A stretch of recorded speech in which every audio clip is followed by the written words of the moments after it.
بسم اللہ الرحمن الرحیم۔ 21ویں تراویح۔ آج کی تراویح کے چند اہم نکات۔ آج 25ویں پارے و الیہ یردو کی تلاوت کی گئی ہے۔ سورہ حامیم السجدہ کا جو حصہ آج پڑھا گیا ہے اس کے نکات بھی کل کے خلاصے میں پیش ہو چکے ہیں۔ آج سورہ الشورى کے نکات پیش ہیں۔ اس سورت کا نام الشورى ہونے کا یہ مطلب نہیں کہ اس میں اسلام کا شورائی نظام بیان کیا گیا ہے، بلکہ اور صورتوں کی طرح اس کا مطلب صرف یہ ہے کہ وہ سورہ جس میں لفظ شورا آیا ہے۔ چنانچہ اس سورت میں اہل ایمان کی یہ صفت بیان کی گئی ہے کہ امرہم شورا بینہم، یعنی وہ آپس میں مشورے سے کام کرتے ہیں۔ ابتدا اس طرح کی گئی ہے کہ تم لوگ ہمارے نبی کی پیش کی ہوئی باتوں پر تعجب کا اظہار کرتے ہو۔ یہ کوئی نئی بات تو نہیں کہ کسی آدمی پر اللہ کی وحی اور زندگی بسر کرنے کی ہدایت ان سے پہلے بہت سے انبیاء کو دی جا چکی ہے۔ اس طرح یہ بھی تعجب کی بات نہیں کہ آسمانوں اور زمین کے مالک ہی کو معبود مانا جائے، بلکہ تعجب کی بات تو یہ ہے کہ اسے بندے ہو کر اس کی خدائی میں رہتے ہوئے لوگ کسی دوسرے کو خدا اور حاکم تسلیم کریں۔ توحید پر بگڑتے ہو، حالانکہ مالک کائنات اور حقیقی رازق کے ساتھ جو شرک تم کر رہے ہو یہ اتنا بڑا جرم ہے کہ آسمان اس پر پھٹ پڑیں تو کوئی تعجب کی بات نہیں۔ تمہاری اس دیدہ دلیری پر فرشتے بھی حیران ہیں اور ہر وقت ڈر رہے ہیں کہ نامعلوم کب تم پر خدا کا عذاب ٹوٹ پڑے۔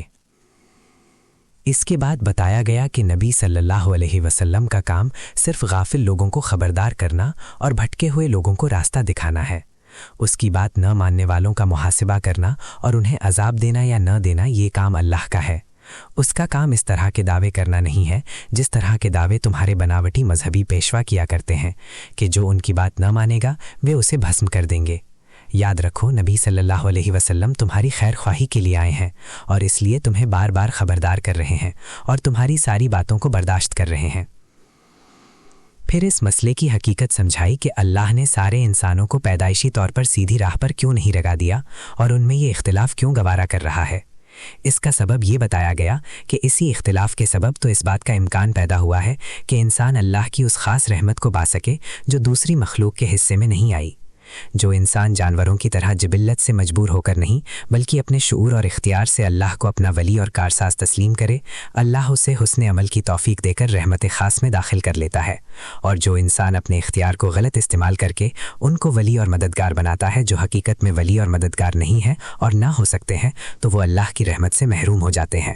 اس کے بعد بتایا گیا ہے جو دین نبی صلی اللہ علیہ وسلم پیش کر رہے ہیں وہ حقیقت میں ہے کیا؟ یہ وہی دین ہے جو پہلے بھی حضرت نوح علیہ السلام، ابراہیم علیہ السلام، موسیٰ علیہ السلام، عیسیٰ علیہ السلام لے کر آ چکے ہیں۔ گویا انبیاء کی پوری تاریخ میں خدا کی طرف سے یہی ایک دین آتا رہا ہے، اور فرمایا کہ ان سب کو یہی حکم دیا گیا تھا کہ اللہ کے دین کو قائم کرنا اور قائم رکھنا، اور اس معاملے میں متفرق نہ ہو جانا۔ اللہ کا دین کون سا ہے؟ فرمایا اللہ کے نزدیک سچا دین اسلام ہے، یعنی حضرت نوح علیہ السلام سے لے کر حضرت محمد صلی اللہ علیہ وسلم تک ایک ہی دین آیا ہے۔ اگر فرق ہے تو حالات اور زمانوں کے لحاظ سے بعض جزیات میں فرق ہے۔ اس کی مثال ایسی ہے جیسے بچے کے بالغ ہونے تک قد اور جسامت میں فرق ہوتا چلا جاتا ہے۔ اس فرق کے لحاظ سے کپڑے چھوٹے بڑے ہو جاتے ہیں، مگر بنیادی ڈھانچہ ایک ہی ہوتا ہے۔ ساتھ ہی بتایا گیا کہ تم لوگوں کو احساس نہیں ہے کہ اللہ کے دین کو چھوڑ کر غیر اللہ کے بنائے ہوئے دین اور قانون کو اختیار کرنا اللہ کے مقابلے میں کتنی بڑی ڈھیٹائی ہے۔ تم اسے معمولی بات سمجھتے ہو، مگر یہ اللہ کی غیرت کو للکارنے والی بات ہے، اور اس کی سزا بھی ان کو بھگتنی پڑے گی جو ایسا کریں۔ رزق اور معاش کے تعلق سے اللہ تعالیٰ نے بتایا کہ اللہ بندوں پر حد درجہ مہربان ہے، جسے جو کچھ چاہتا ہے دیتا ہے۔ سب کو یکساں سب چیزیں نہیں دیتا، کسی کو کوئی چیز دی ہے تو کسی کو کچھ اور، کسی کو کم کسی کو زیادہ۔ اگر وہ زمین میں روزی پھیلا دے اور سب بندوں کو کھلا رزق دے دے تو وہ زمین میں سرکشی اور طوفان برپا کر دیں گے، مگر وہ ایک حساب سے جتنا چاہتا ہے نازل کرتا ہے۔ یقیناً وہ اپنے بندوں سے باخبر ہے اور سب کچھ دیکھ رہا ہے۔ البتہ جو صرف دنیا چاہتا ہے اللہ اسے دنیا دے دیتا ہے، مگر آخرت میں اس کا کوئی حصہ نہیں رہتا، اور جو آخرت چاہتا ہے اللہ اسے آخرت دیتا ہے اور مزید اپنی عنایت نچھاور کرتا ہے۔ اب بندے کا کام ہے کہ وہ اپنی بھلائی کے لیے کس چیز کا انتخاب کرتا ہے۔ تمہیں جو مصیبتیں پہنچتی ہیں تمہارے کرتوتوں کی وجہ سے ہیں۔ بہت ساری کوتاہیوں کو اللہ یوں درگزر فرما دیتا ہے۔ تم زمین میں خدا کو عاجز نہیں کر سکتے۔ اللہ کے مقابلے میں تمہارا کوئی مددگار نہیں۔ تم انسانوں کو جو کچھ دیا گیا ہے وہ زیادہ بہتر اور پائیدار ہے۔ وہ ان لوگوں کے لیے جو خدا کو مانتے ہیں، اس پر بھروسہ کرتے ہیں، کبیرہ گناہوں سے بچتے ہیں، بے حیائی کے کاموں سے پرہیز کرتے ہیں، غصہ آ جائے تو درگزر کرتے ہیں، اپنے رب کا حکم مانتے ہیں، نماز پڑھتے ہیں، اپنے معاملات آپس کے مشورے سے چلاتے ہیں، ہم نے جو دیا ہے اس میں سے راہ خدا میں خرچ کرتے ہیں، کوئی زیادتی کریں تو مقابلہ کرتے ہیں، برائی کا بدلہ بس اتنی ہی برائی ہے۔ یہ اصولی بات ہے، مگر جو درگزر کر دے اور اصلاح کرے اس کا اجر اللہ کے ذمے ہے۔ یہ دوسرا ضابطۂ اخلاق ہے۔ اللہ زیادتی کرنے والوں کو پسند نہیں کرتا۔ جو لوگ ظلم ہونے کے بعد بدلہ لیں ان کو ملامت نہیں کی جا سکتی۔ ملامت کے لائق وہ ہیں جو دوسروں پر ظلم کرتے ہیں، زمین میں ناحق زیادتیاں کرتے ہیں۔ ان کے لیے دردناک عذاب ہیں۔ جو شخص صبر سے کام لے اور درگزر کرے تو یہ بڑی ہمت کا کام ہے۔ جو کچھ آسمانوں اور زمین میں ہے سب خدا کا ہے۔ جسے چاہتا ہے لڑکیاں دیتا ہے، جسے چاہتا ہے لڑکے دیتا ہے، جسے چاہتا لڑکیاں لڑکے دونوں دیتا ہے، جسے چاہتا بانجھ کر دیتا ہے۔ وہ سب کچھ جانتا ہے اور ہر چیز پر قادر ہے۔ سورہ الزخرف کا مرکزی مضمون بھی توحید اور اس کا حق ہونا ہے۔ قیامت کا ذکر کرتے ہوئے مشرکین کے اس عقیدے کی بھی تردید کی ہے کہ وہ ملائکہ کو الوہیت میں شریک سمجھتے ہیں اور ان کی شفاعت کا اعتماد رکھتے ہیں۔ کافروں کے کفر کا اصل سبب یہ قرار دیا کہ ان کی دنیاوی کامیابیوں نے انہیں دھوکے میں مبتلا کر رکھا ہے اور وہ یہ سمجھتے ہیں کہ آخرت میں بھی وہی کامیاب ہوں گے۔ یہ شیطان کا دھوکہ ہے۔ اصل کامیابی آخرت کی کامیابی ہے، اور اس کا معیار دنیا میں مال و دولت کا مالک ہونا یا اقتدار و قوت کا مل جانا نہیں ہے، بلکہ اس کا معیار اللہ کے رسول صلی اللہ علیہ وسلم کے بتائے ہوئے راستے پر چلنا ہے۔ پھر نبی صلی اللہ علیہ وسلم کو کافروں کی طرف سے قتل کرنے کی سازشوں پر تنبیہ کرتے ہوئے فرمایا، انہوں نے سمجھ رکھا ہے کہ ہم ان کی راز کی باتیں اور خسر فسر سنتے نہیں ہیں۔ ہم سب کچھ سن رہے ہیں اور ہمارے فرشتے ان کے پاس بیٹھے لکھ رہے ہیں۔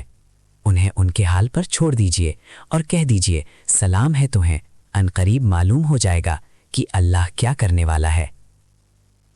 جو شخص خدا کے پیغام سے غفلت برتتا ہے ہم اس پر ایک شیطان مسلط کر دیتے ہیں، وہ اس کا ساتھی بن جاتا ہے۔ یہ شیاطین ایسے لوگوں کو سیدھی راہ سے بھٹکاتے ہیں اور اپنی جگہ یہ سمجھتے ہیں کہ ہم سیدھی راہ جا رہے ہیں۔ آخرکار جب یہ شخص ہمارے یہاں پہنچے گا تو اپنے شیطان سے کہے گا، کاش میرے تیرے درمیان مشرق و مغرب کی دوری ہوتی، تو بدترین ساتھی نکلا۔ اس وقت ان سے کہا جائے گا، تمہارے پچھتانے سے کیا فائدہ؟ دنیا میں تم نے اپنی جانوں پر ظلم کیا، آج تم اور شیاطین عذاب ساتھ ساتھ بھگتیں گے۔ سورہ الدخان کا پس منظر یہ ہے کہ جب کافروں کی مخالفت سخت ہوتی چلی گئی تو نبی صلی اللہ علیہ وسلم نے دعا کی، خدایا یوسف علیہ السلام کے قحط جیسے ایک قحط سے میری مدد فرما۔ حضور علیہ السلام کا خیال تھا کہ جب ان پر مصیبت پڑے گی تو ان کے دل نرم ہو جائیں گے اور یہ توبہ کر لیں گے۔ اللہ تعالیٰ نے آپ کی دعا قبول فرمائی اور ایسا قحط پڑا کہ لوگ بلبلا اٹھے۔ بعض سرداران قریش خاص طور پر ابو سفیان حضور علیہ السلام کے پاس آئے اور درخواست کی کہ اپنی قوم کو اس بلا سے نجات دلانے کے لیے اللہ سے دعا کرے۔ اس موقع پر اللہ نے یہ سورہ نازل فرمائی۔ اس میں جو اہم باتیں فرمائی گئی ہیں وہ یہ ہیں، اول یہ کہ تم اس قرآن کو محمد صلی اللہ علیہ وسلم کی ترنیف سمجھتے ہو، یہ خود گواہی دے رہی ہے کہ یہ کسی انسان کی نہیں بلکہ خداوند عالم کی کتاب ہے۔ دوسرے یہ کہ تم اس کتاب کو اپنے لیے ایک مصیبت سمجھتے ہو کہ اس میں تو بس یہ حرام ہے، یہ شرک ہے، یہ بدعت ہے، یہی لکھا ہوا ہے، حالانکہ وہ گھڑی انتہائی مبارک گھڑی تھی جب اللہ نے سراسر اپنی رحمت کی بنا پر تمہارے یہاں رسول بھیجنے اور اس پر اپنی کتاب نازل کرنے کا فیصلہ فرمایا۔ تیسرے یہ کہ تم اپنی نادانی سے یہ سمجھتے ہو کہ اس رسول صلی اللہ علیہ وسلم اور اس کتاب سے لڑ کر تم جیت جاؤ گے۔ حالانکہ اس رسول صلی اللہ علیہ وسلم کی بعثت اور اس کتاب کی آمد اس خاص گھڑی میں ہوئی ہے جب اللہ تعالیٰ قسمتوں کے فیصلے فرماتا ہے، اور اللہ کے فیصلے کمزور نہیں ہوتے کہ جس کا جی چاہے اٹھ کر بدل ڈالے، نہ وہ کسی جہالت اور نادانی پر مبنی ہوتے ہیں کہ ان میں غلطی رہ جائے، وہ تو اس فرما روائے کائنات کی پختہ اور اٹل فیصلے ہوتے ہیں جو سمیع، علیم اور حکیم ہے۔ چوتھے یہ کہ اللہ کی ربوبیت اور رحمت کا صرف یہی تقاضا نہیں ہے کہ وہ تمہارا پیٹ بھرا کرے، بلکہ یہ بھی ہے وہ تمہاری رہنمائی کا انتظام بھی کرے۔ چنانچہ اسی لیے اس نے اپنے رسول بھیجے ہیں اور کتابیں اتاری ہیں۔ آخر میں اللہ کی عدالت کا ذکر کرتے ہوئے بتایا گیا کہ جو لوگ وہاں مجرم قرار پائیں گے ان کا انجام کیا ہوگا، اور جو وہاں کامیاب قرار پائیں گے انہیں کیا انعام ملے گا۔ اس کے بعد سورہ الجاسیہ ہے۔ اس میں بتایا گیا ہے کہ تعصب سے پاک اور ذرا سی عقل رکھنے والا بھی اپنے چاروں طرف پھیلی ہوئی نشانیوں کو دیکھ لے گا تو پکار اٹھے گا کہ بغیر خدا یہ سارا عظیم الشان نظام وجود میں نہیں آ سکتا، اور خدا بھی ایک۔ لیکن جو ہٹھ دھرم کسی غرض سے قسم کھا کر بیٹھ گیا ہو وہ مان کر نہیں دے گا، تو اسے کوئی نشانی اور معجزہ بھی یقین دلانے کے لیے کافی نہیں ہو سکتا۔ پھر فرمایا کہ یہ خدا سے بے خوف لوگ آپ کے ساتھ جو بےہودگیاں کر رہے ہیں آپ ان پر صبر کیجئے اور اپنے کام میں لگے رہیے، خدا ان سے خود نپٹ لے گا اور آپ کو اجر عظیم عطا فرمائے گا۔ آخرت کے بارے میں دلائل دیتے ہوئے فرمایا، جس طرح تم آپ سے آپ زندہ نہیں ہو گئے بلکہ ہمارے زندہ کرنے سے زندہ ہوئے، اسی طرح تم آپ سے آپ نہیں مر جاتے بلکہ ہمارے موت دینے سے مرتے ہو، اور ایک وقت یقیناً ایسا آنا ہے جب تم سب بیک وقت جمع کیے جاؤ گے۔ اس بات کو تم اپنی نادانی اور جہالت سے آج نہیں مانتے تو نہ مانو، جب وہ وقت آ جائے گا تم خود اپنی آنکھوں سے دیکھ لو گے کہ تم اپنے خدا کے حضور پیش ہو اور تمہارا پورا عمال نامہ بغیر کسی کمی بیشی کے تیار ہے اور تمہارے ایک ایک کرتوت کی گواہی دے رہا ہے۔ اس وقت تم کو معلوم ہو جائے گا کہ عقیدہ آخرت کا یہ انکار اور اس کا یہ مذاق جو آج تم اڑا رہے ہو تمہیں کس قدر مہنگا پڑے گا۔ آج کی تراویح کا بیان ختم ہوا۔ اللہ تعالی ہم سب کو قرآن پڑھنے، اس کو سمجھنے اور اس پر عمل کرنے کی توفیق عطا فرمائے۔ اللہ اس کی برکتوں سے ہمارے ملک اور شہر کے حالات تبدیل فرمائے، آمین۔ اگر آپ کو یہ خلاصہ پسند آیا ہو تو کامنٹ کریں، چینل کو سبسکرائب کریں اور اسے اپنے دوستوں اور رشتہ داروں کے گروپس میں شیئر ضرور کریں۔ جزاک اللہ خیراً۔